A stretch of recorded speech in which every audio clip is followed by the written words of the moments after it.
So good morning to you, team, as well as everyone who is watching us from home, regionally, as well as abroad. You're just in time for comprehensive news, and we start off with ongoing interviews where the integrity question and suitability to hold public office took center stage at the beginning of the vetting exercise of persons shortlisted for the post of IEBC chairperson. Anne Amadi was on the spot over her link to the 2023 gold scandal, which she dismissed as an attempt to tarnish her integrity. The former judge of the East African Court, Charles Nyachae, was hard-pressed to respond to claims of having extramarital affairs and scandals. In a petition filed by Bunge la Mwananchi, Abdiaziz Hashim has the quick summary of day one as we expect to see another set of hopefuls this morning face the selection panel. Here's a quick summary. The ghost of the 100 million shilling gold scam in 2023.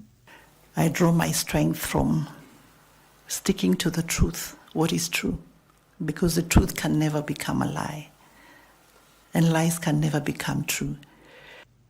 Came back to haunt the former Judiciary Chief Registrar Anne Amadi was being interviewed for the position of IBC Chair. It was an attempt to shake me, an attempt to mudsling my reputation because I've upheld my integrity. I do not have skills in gold trade, and I had nothing to do with it. In fact, for the interest of this commission, I came with copies of the decision of the High Court that vitiated the decision freezing my account.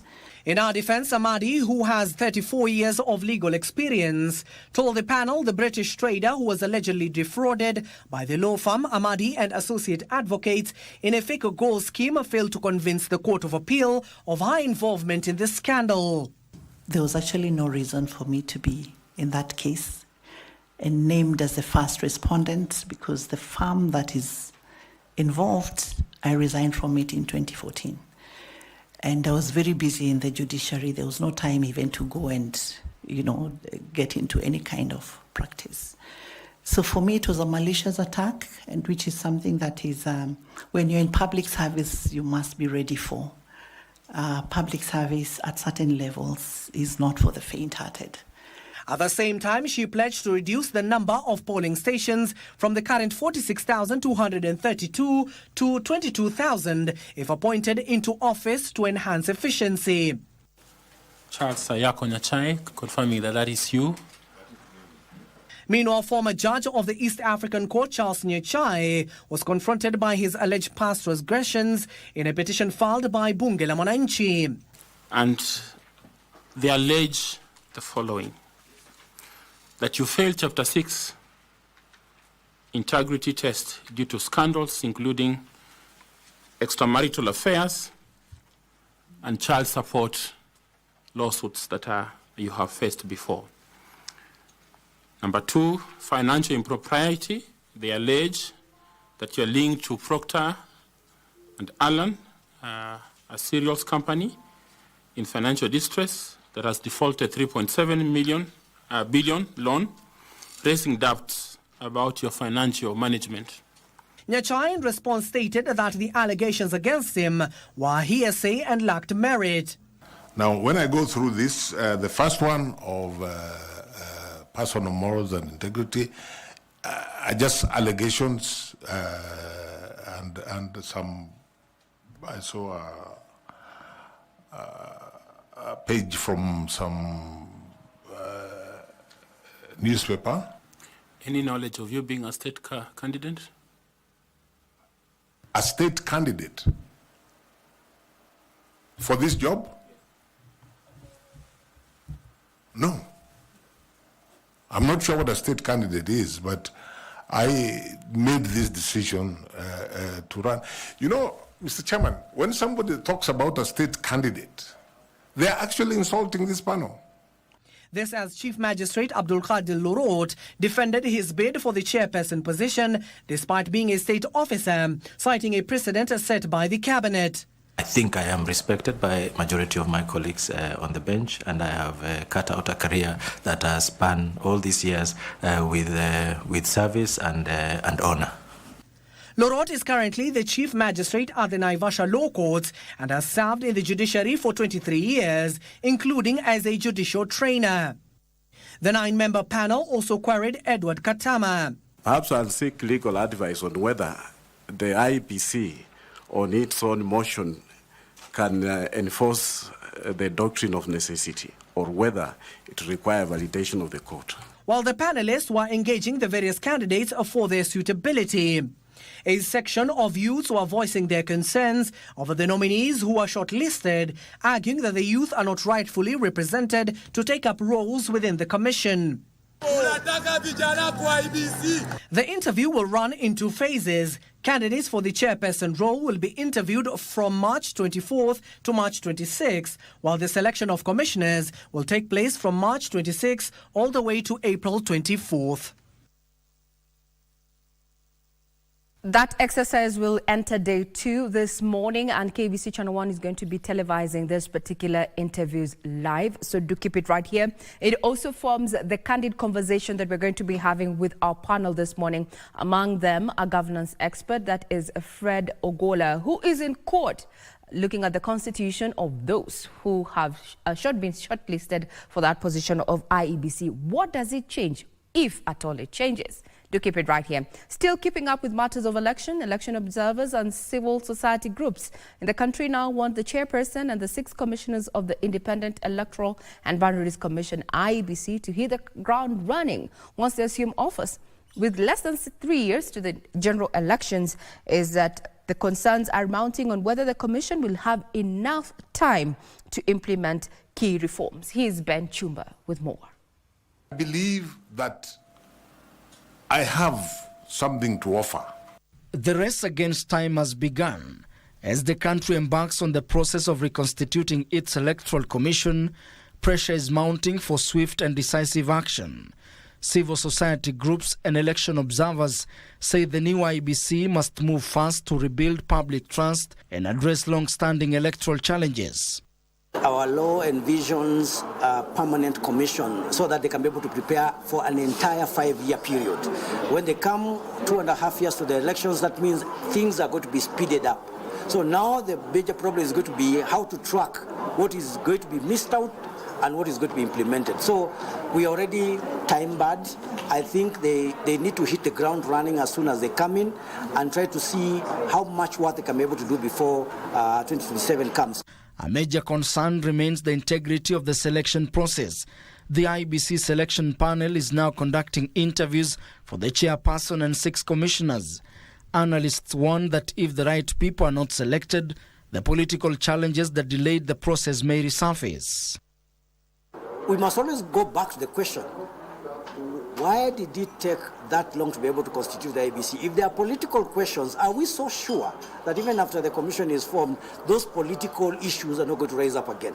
And when elections have faults or fault lines that are not reformed, over time, governments lose legitimacy, but also citizens lose their free will as to who should govern them. According to election observers, the new commission will need to act fast on key issues, including cleaning up the voter register and organizing free and fair by-elections. When you have fair elections, the chances that you have leaders that represent your interests is quite high. So citizens should make investments in election observation. Kenyans do not trust the electoral process. They don't trust the institutions, they don't trust the people in it. It does not matter who even comes in. So among the first thing that the new commission ought to do is from day one, start reaching out to the different constituencies out there. As the country counts down to 2027 elections, the pressure is on. With time running out and expectations high, all eyes are now on the selection panel to deliver a credible team.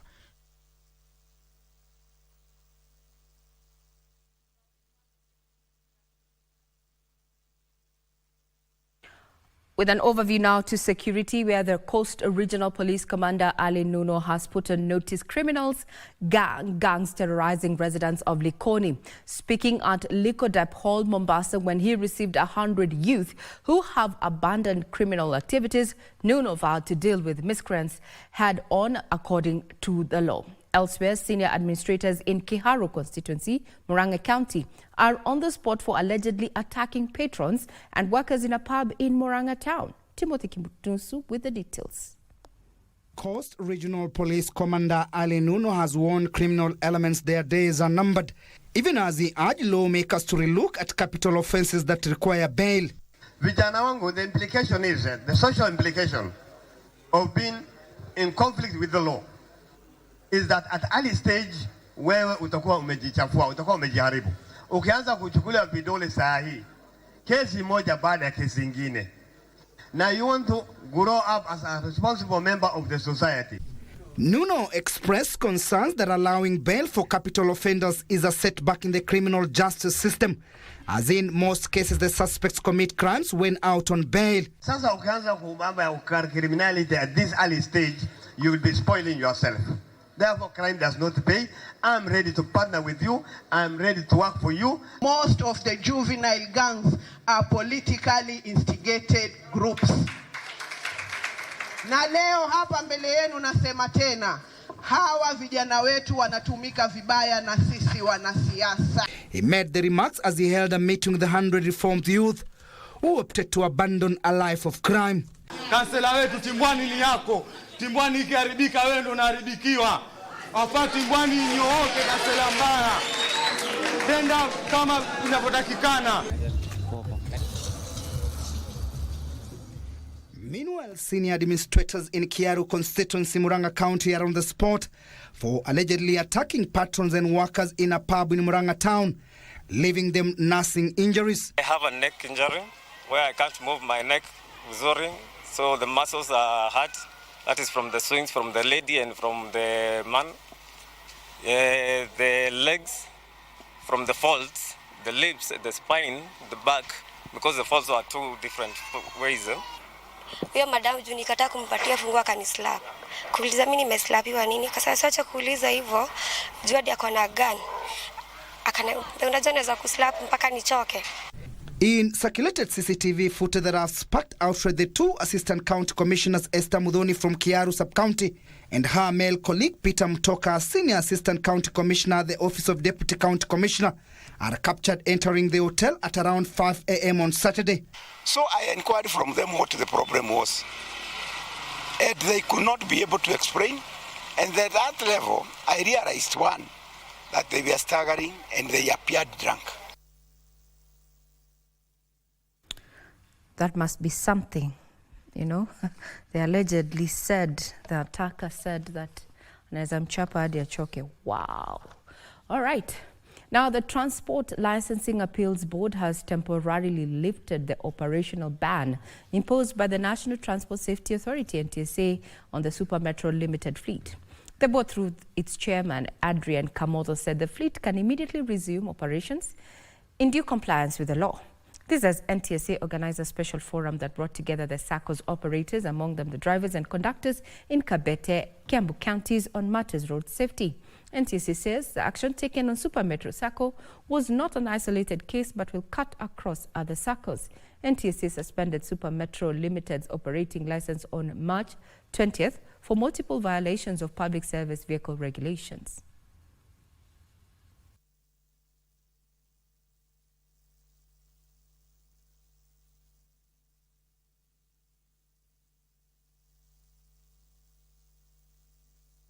Kuna mambo ambayo tulikuwa tumeomba kwamba kampuni iangalie, irekebishe. Na kampuni pia ikawa imetii kwamba ni mambo mazuri yatawasaidia kuanzia leo na kuendelea kule mbele.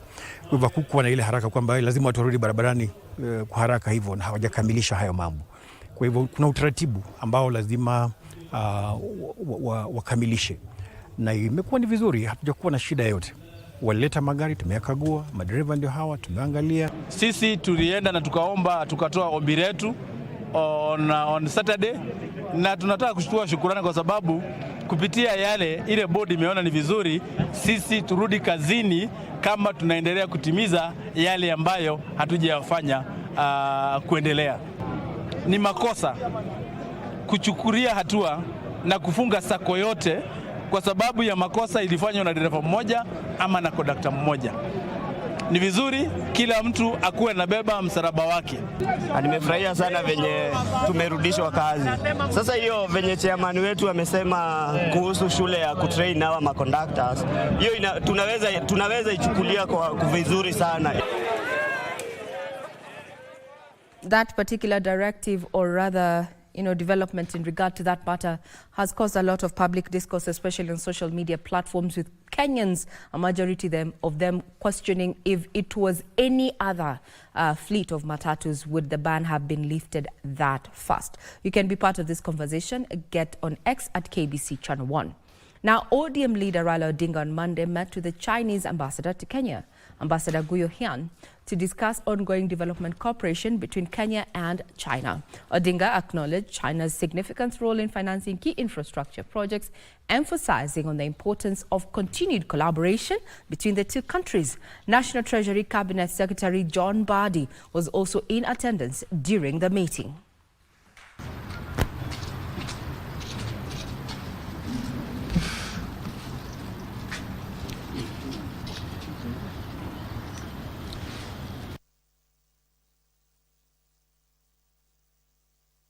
I have received today here Ambassador Guo Hian from the People's Republic of China. She's paid a courtesy call on me, and we have discussed issues of common interests. As you know, that the People's Republic of China has been in this country for as long as Kenya has been independent. And they have financed a number of development projects in our country. There's a very good cordial relationship between Kenya and China, within the fields of trade, fields of industrialization, the fields of cultural exchange, and so on.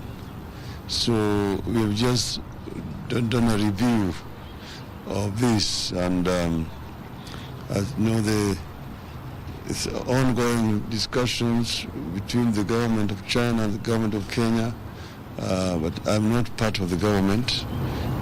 Therefore, I'm really concerned about mutual relationship between our two countries. Speaking agriculture now, Principal Secretary in charge of Agriculture Paul Rono says that the government has procured an additional 1 billion bags of subsidized fertilizer for the long rain season to meet the high demand from farmers. Here's Benson Rioba with the details. Smallholder farmers in some parts of the country that the subsidized fertilizer was out of stock last week are being advised to check at their nearest National Cereals and Produce Board depot.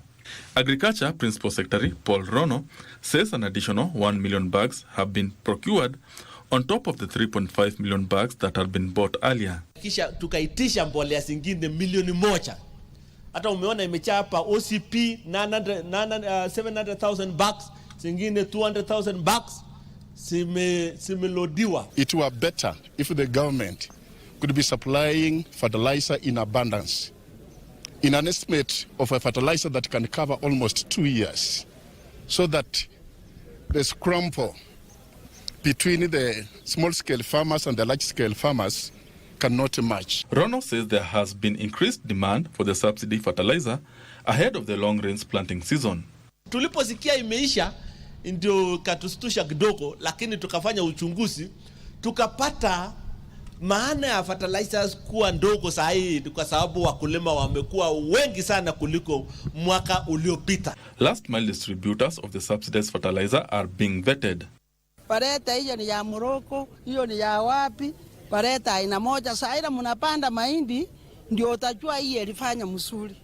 Wameleta mavuno na wameleta nyingine sijui inaitwa nini. Hatujawahi tumia kwa mashamba yetu kuweza kupanda. Wale watu wanafanya hiyo tabia mbaya kuharibu mbolea na vile kuharibu mbegu, kupeana mbegu mbaya. Hawa hawatapata nafasi wakati huu na wakati wa kuendelea mbele. He says the government is extending the subsidy program to seeds by availing cash to the Kenya Seed Company to lower retail prices and encourage farmers to use certified seeds. Tumerudisha bei ya mbegu. Kilo moja shilingi 210, kilo 2 shilingi 420, kilo 10 shilingi 2,100 vile vile.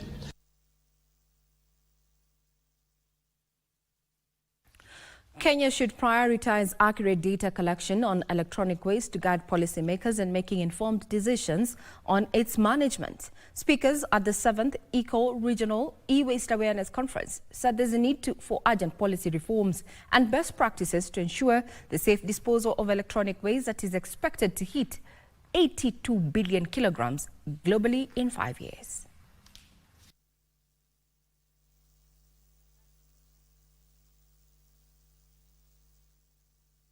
Stories that are making headlines. Now let's cross over to sports, where over 70 golfers from different regions took part in the 5th edition of the Ndumberi Golf Club Patron Tournament that took place at the Ndumberi Golf Club, Kiambu County. The tournament was used to raise funds to complete a stalled clubhouse.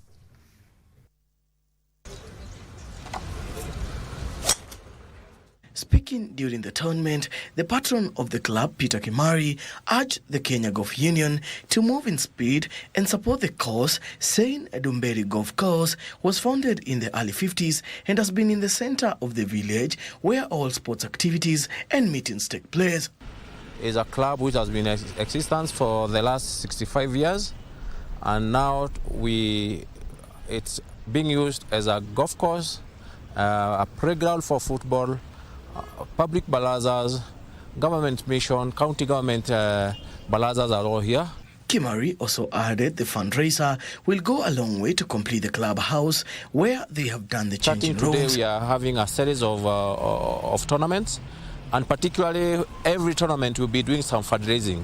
During the event, Peter Mwai emerged the overall men's winner after garnering 45 points, while Stamford Kanyoni and Timothy Kimari completing the podium positions. In the ladies category, Holina Njeri garnered 33 points to bag the title as sponsored team winner. The club has produced best golfers in the country, among them Michael Koraga, who is the top amateur golfer in Kenya and 5th in Africa, and best junior amateur golfer Elvis Muigwa. I would wish to thank the county government of Kiambu for giving us a parcel of land, have an acre of land within the course, where we are now doing a clubhouse.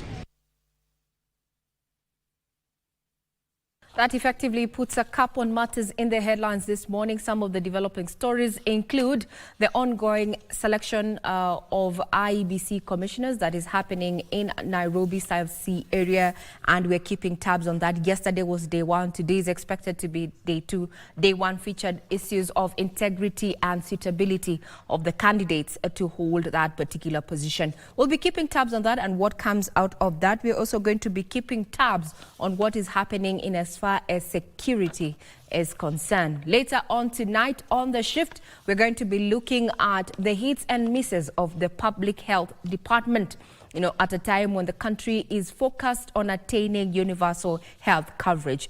Is public health the key to that? Well, we'll be looking at that tonight, so do keep it KBC Channel 1. I leave in the capable hands of my colleague, that is Victor Olo, as well as Vivian and Mike. Have a pleasant day ahead. I'm Regina Manyara.